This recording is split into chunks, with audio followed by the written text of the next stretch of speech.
Cameron and Mitul, thank you so much for joining us to share your digital identity predictions for 2023.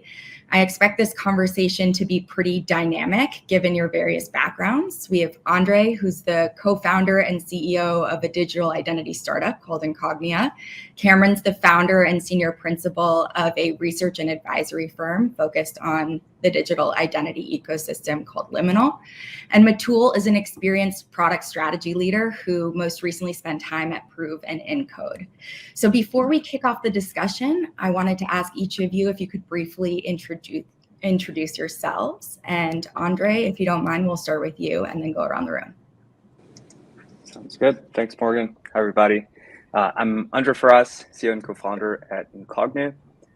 Started my career as a security researcher. I have a computer science background, and Incognia is my second venture. Nice to meet you all. Fantastic. My name is Cameron D'Ambrosi, senior principal at Liminal Strategy Partners.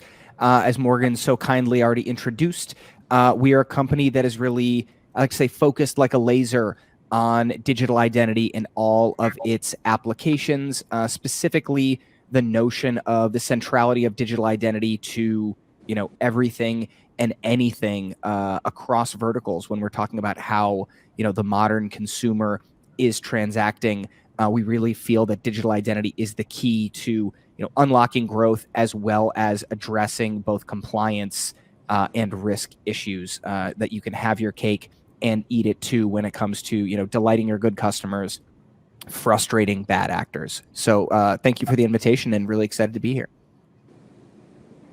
Thanks for having me, Morgan. My name is Mitul Parmar. I've been in the identity space for the past couple of years.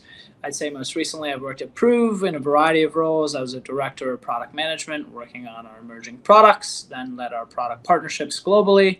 And after that, ran corporate development for Prove. We were pretty active on the M&A front, so we've acquired several companies there. I think the most recent one was a company called NeuroID in the behavioral biometrics space. After Prove, I spent some time over at Encode running product strategy, product partnerships, as well as corp dev there. So thanks for having me. Great. Thank you all. All right. So Liminal, Cameron's company, actually lays out a very helpful framework for thinking about digital identity. And it establishes 5 core components of a digital identity. They include privacy, commerce, reputation, data protection, and inclusion.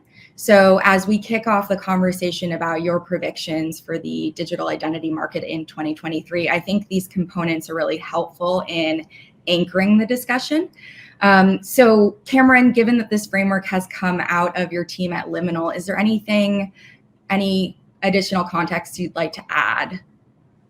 Yeah, thank you. And great intro again. I think this kind of speaks to some of my earlier comments, which is really, we feel that identity for the longest time, I think, has been a bit of a loaded word, right? It comes with a bunch of kind of cultural baggage. It means different things to different people in different contexts. And we really think that putting this framework together really helps us focus the lens on all of the myriad applications that digital identity, necessarily must address to be successful.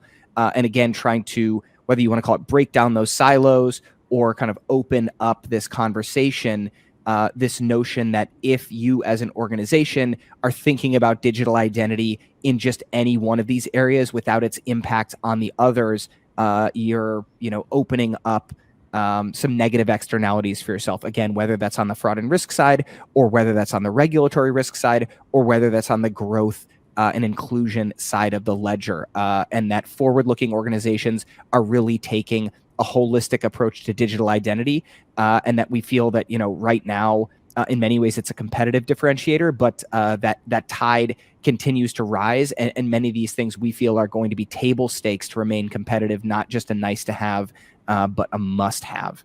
So excited to jump into these predictions for 23. Awesome. And Cameron, if you don't mind, will you kick us off? Within these categories, what is, let's say, your top prediction for digital identity in 2023? Great question. And, it's a bit of a broad one, but I think this notion of the regulatory elements of digital identity are really going to continue coming to the fore in 2023. We have seen a continued rising tide over the past years with regulations like GDPR, like CCPA.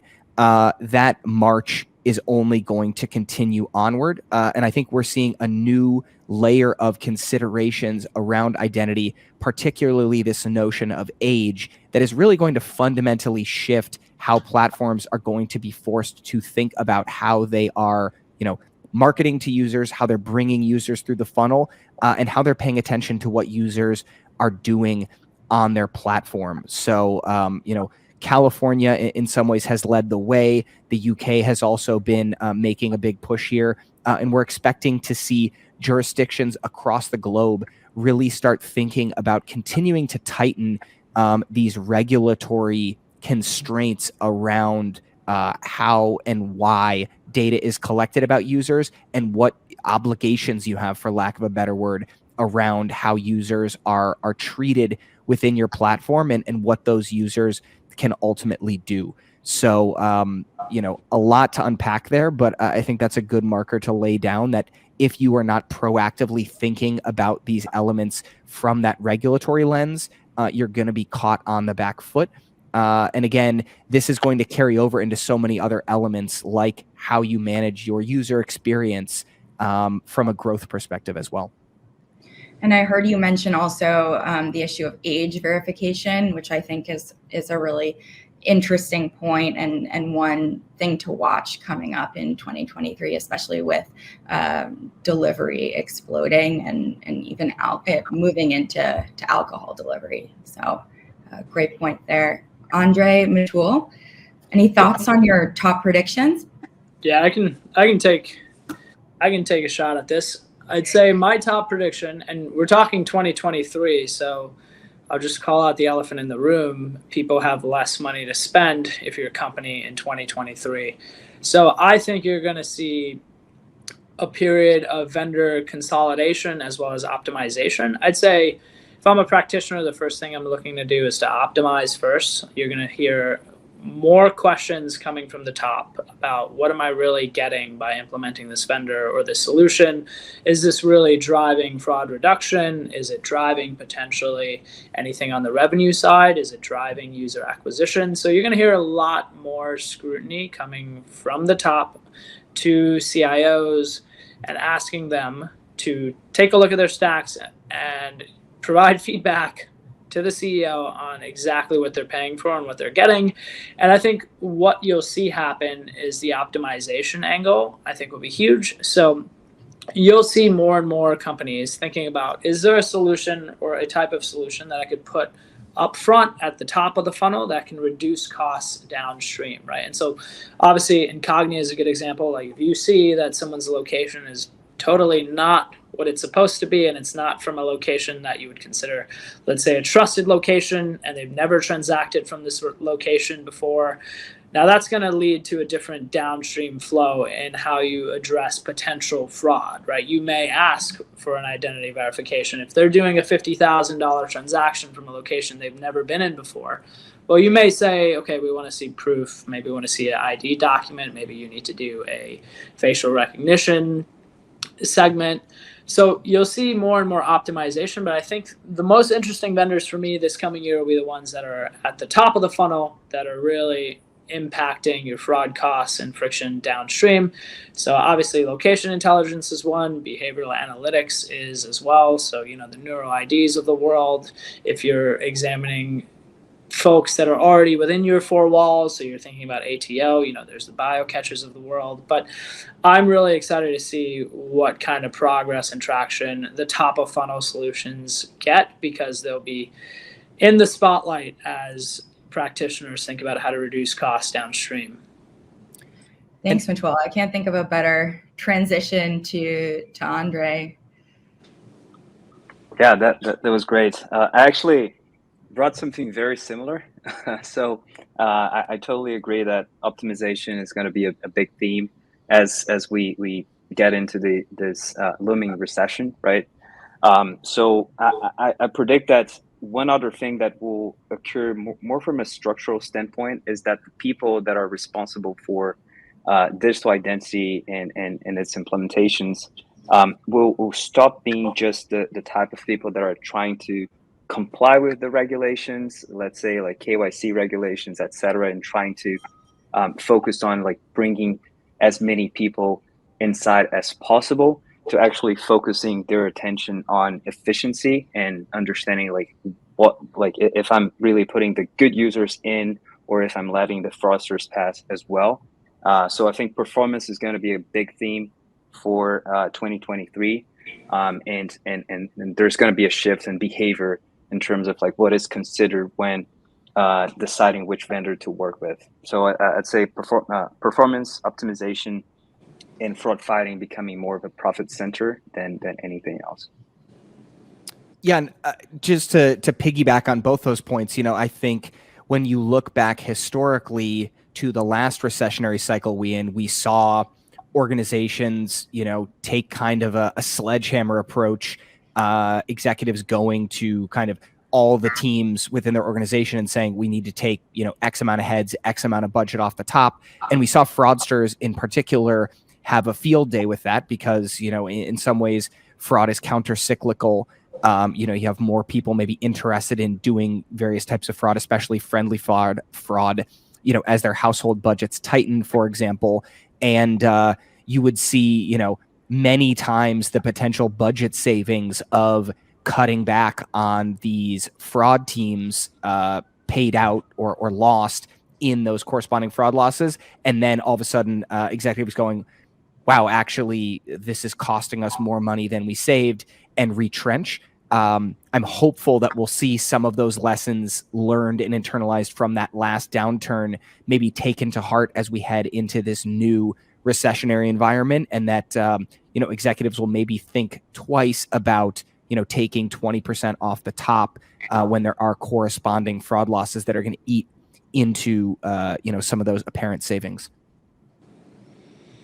And how do you think, if you're a practitioner, Cameron, how do you think about playing some defense so your budget isn't totally slashed? Like, the first thing that comes to mind for me is, well, trying to find a correlation between what my team does on the identity side to how we're actually helping bring more users onto the platform, right? We're bringing higher quality users onto the platform. It's, if I'm downstream and I'm hearing the news from up top that budgets are being cut, I think one of the angles that I would try and lead on is that, well, we're doing identity really well, and fraud reduction is just a byproduct of that, right? So it's not like you can just cut fraud tooling budget, but doing identity well also leads to greater conversion and higher retention of the right type of users.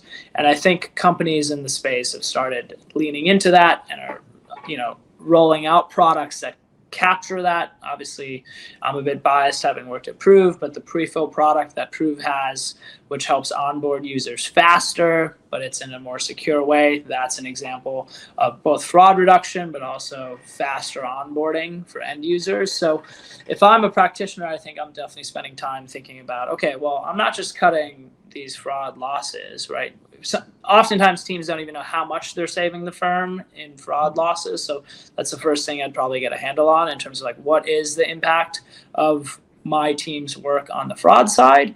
But then I would definitely try and lean into how we may be helping out the onboarding teams and other cross-functional organization pieces to show that, we're more than just stopping fraud. We're actually key to our growth story.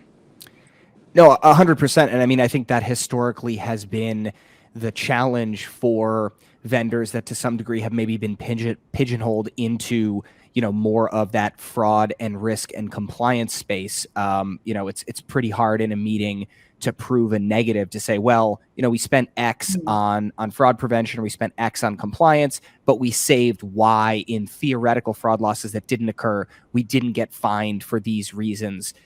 It's hard to make that argument. And I think one of the things, we have always been talking about here at Liminal is encouraging, vendors to have conversations with as many stakeholders as possible across the business, hopefully kind of, diversify the stakeholders that you are interfacing with, and tell not just that fraud narrative, but also that growth narrative, the notion that a good and streamlined user experience is paying dividends on that growth side, not just in frustrating bad actors, but also delighting those good actors, hopefully allowing you to carve, low friction onboarding experiences into your flows that are bringing those good customers in, keeping the conversion rates high, right? Attracting new customers is fundamentally expensive. It's in many ways much more expensive than it is to retain an existing customer. So how can we be using these tools to bring as many good new customers through the funnel, as well as keeping the user experience low friction for those existing good customers, not opening up new fraud vectors for threats like ATO, but at the same time allowing those existing customers that you already spent good money to attract and bring onto the platform, enabling them to transact quickly, not throwing a bunch of, for example, login friction, risk-based transaction friction in their face when they're trying to do things like, buy a $4,000 TV at 2 a.m. That could be a fraudster. That could also be like one of your best customers who is making, a high dollar purchase at a time that just happens to be random. The last thing you want to do is frustrate that person when they're trying to spend a bunch of money with your platform.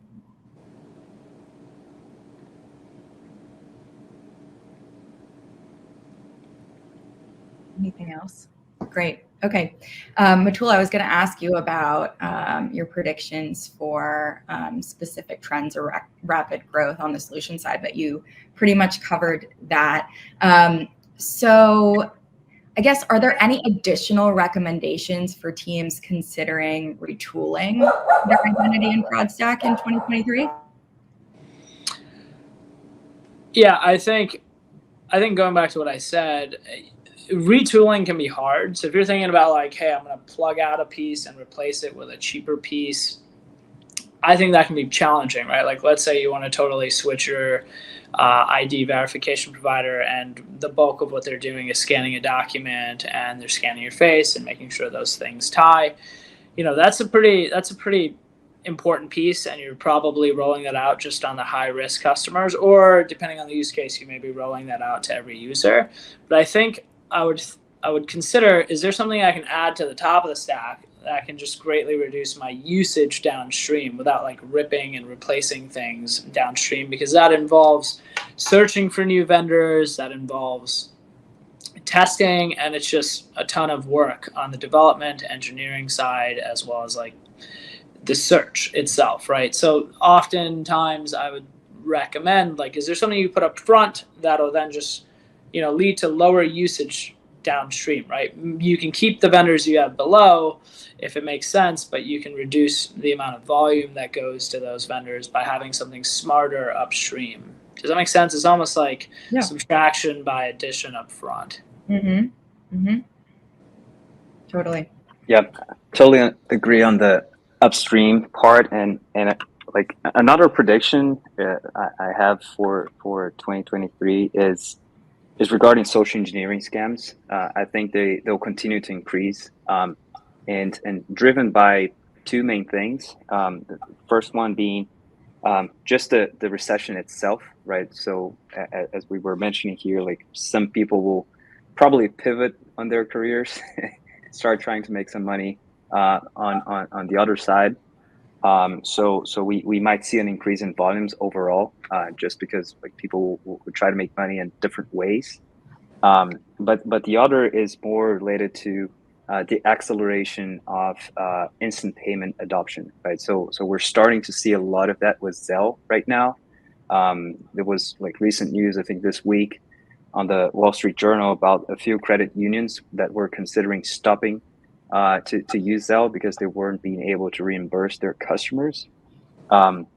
So that's an example of it, right? And in 2023, we'll also see the implementation of FedNow, which is supposed to be like open to everybody and all the financial institutions. The adoption may be greater than Zelle at this point, depending obviously on the user experience that will be offered. But this could be a big driver of social engineering scams, which may put additional pressure on especially financial institutions in regards to reimbursing customers that are scammed, and we're probably going to see legislation around shifting the liability towards the financial institutions, and that might also be a forcing function to retool and to implement more optimized tools, especially upstream, so they can cover more users with less cost. Yeah, I've got another prediction on the side of, the identity player is not exactly what the customers of our ecosystem will do. But when you look at the identity landscape, it's always been fragmented. We've been saying that for years. And I think this will finally be the year where you see prices for companies come down to earth, and you'll see larger identity players think opportunistically about buying up smaller companies. And I think the M&A will probably fall into a couple buckets. The first will be companies that are smaller, still growing fast, but not fast enough to grow into the last valuation they raised at. So if you've raised like $20 million to get to a $500 million valuation or something, and you just need to grow into that valuation, well, you've got a pretty short runway, right? If you're looking at $20 million, call it 100 employees, that's a lot of growth that you need to execute on with a little bit of money. So you'll see larger companies look for fallen angels, which were companies that had raised at way too high of a valuation, but they're still growing quickly. They're not defunct companies or companies with bad prospects. It's just the math doesn't add up in this new world. So you'll see larger players opportunistically buy those. I think there'll also be more plays for international growth. The largest players are continuing to face pressure to grow. It's extremely challenging to start a company in the US and be successful in Europe and in other geographies. But you'll see larger players look for tuck-in acquisitions that'll help them access international markets or grow in regions which they don't have products in. And I think the last challenge that companies will face, and it's not necessarily M&A, but I think the largest companies will continue to face a ton of pressure from their investors to become platforms, right? Those that have raised a ton of money that are already beyond like $1 billion valuations, beyond $1 billion valuation, I think you're going to see more and more pressure for them to add on more and more products to keep their TAM growing, to continue with the increases in revenue to scale their growth rates.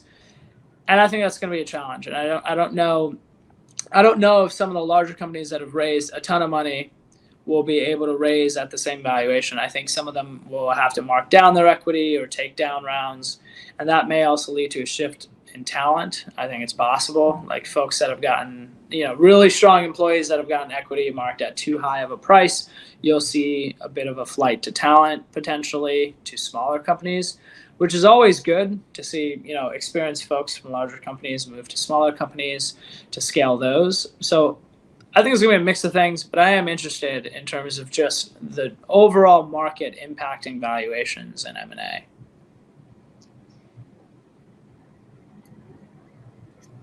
Couldn't agree more. And to piggyback, Andre, on your comments around real-time payments, the shift to RTPs, we think to your point around social engineering, really going to put a lot of pressure on digital identity stacks in particular, right? I mean, why did the payment rails evolve as they have? Why was T+3 the norm? Quite frankly, it's not because we didn't have the technology to settle quicker than that. It's because everybody enjoyed a built-in buffer in order to kind of go back and hit undo, because we had 3 days to kind of really make sure that this money is going where we want it to go and that everything's in order. When you move to a true, real time, nothing is truly real time, but when you move to same day settlement of these transactions, it is going to put a real lot of pressure on making sure that that payment is right, that it's going to the right person. And these changes around Reg E, I think are going to be a really interesting area of pressure. What constitutes fraud? We've seen right now with platforms like Zelle, if you are socially engineered into clicking the button yourself as the authorized user, most banks right now are saying, well, that is not an unauthorized transfer as per the letter of the law. You authorize this, you were the right person, we're not going to reimburse you. So I think it's going to be a really interesting element that underpins this transformation is, what will constitute the definition of an unauthorized payment? Will social engineering kind of be eligible for reimbursement? And I think the friction that we're going to see in these flows is going to be directly impacted by that, because if banks are going to be responsible for, an authorized user clicking the button because they were tricked, you're going to have to see a corresponding increase in the level of friction around those payments as banks look to protect themselves from those losses in particular. Cameron, I've got a question on what you're seeing out there. So, my personal belief is I think you're going to see fraud and identity companies lean into payments, meaning fraud and identity companies say, well, the payments folks are struggling with fraud, but we're far better at fraud, and adding on payments capabilities will be, in our view, more commoditized. And, this is a naive view, having not worked much in payments. But I think there'll be bold moves by fraud and identity companies like Sardine, who started moving money, but I think you'll see others follow suit and say, we're great at fraud and risk, so let us move the money for you. We'll take on that risk. So that's one area where I'm curious if you're seeing any of that. That is a prediction from me. I think folks are looking at Sardine and saying, that is definitely an angle to continue scaling a company to bigger TAMs, and moving into payments is an adjacency that makes sense. 100%. No, I think that's spot on. Whether it's Instant, whether it's Sardine, we kind of saw pioneers of this notion in the chargeback space, moving from like a pure scoring based product to a more insurance type model where it's, pay us basis points on a transaction and we will fully guarantee it. I think you are going to see the platforms that necessarily, don't think they can afford building out a truly sophisticated stack in-house because they don't have the expertise, they don't have the money, they don't have the time and budget to do so, looking to the vendor space for that protection.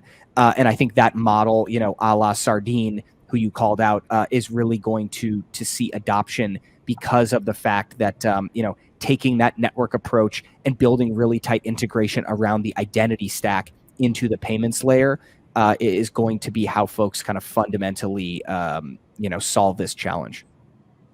Yeah, and I think the last thing I'd add is it's contextual, right? Like the fraud risks for a credit card vary from what you see with ACH and other types of payments methods. So I actually think fraud and identity companies do have an advantage when they think about moving into payments versus the other way around. If you were on the floor of Money 2020 this year, I was fond of saying, payments has basically become identity fundamentally, right? We've known how to move money for a long time. It's the identity layer that's been the challenge.